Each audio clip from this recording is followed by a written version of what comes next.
రాష్ట్రంలోని గనులన్నింటినీ యథేచ్ఛగా దోచుకుంటున్న అధికార పార్టీల నేతలకు ప్రభుత్వం మరో బంపర్ ఆఫర్ ఇచ్చింది.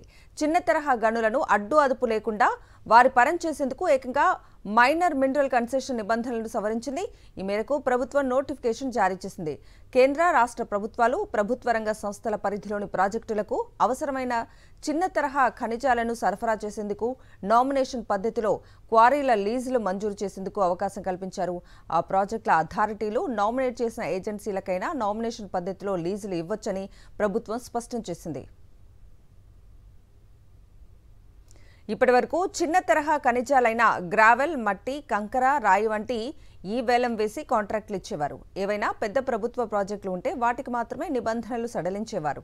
రాష్ట్రంలో ప్రస్తుతం పోలవరం ప్రాజెక్ట్, రాజధాని అమరావతి మాత్రమే ఆ కోవలోకి వస్తాయి. కానీ ఇప్పుడు ప్రభుత్వ పరిధిలోకి వచ్చే చిన్న చితక ప్రాజెక్టులన్నింటికీ లీజులు లేకుండానే క్వారీలను ప్రైవేట్ వ్యక్తులకు ఇచ్చేందుకు నిబంధనలు సవరించారు.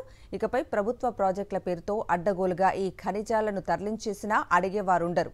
దీనివల్ల ప్రభుత్వ ఆదాయానికి భారీగా గండిపడుతుంది.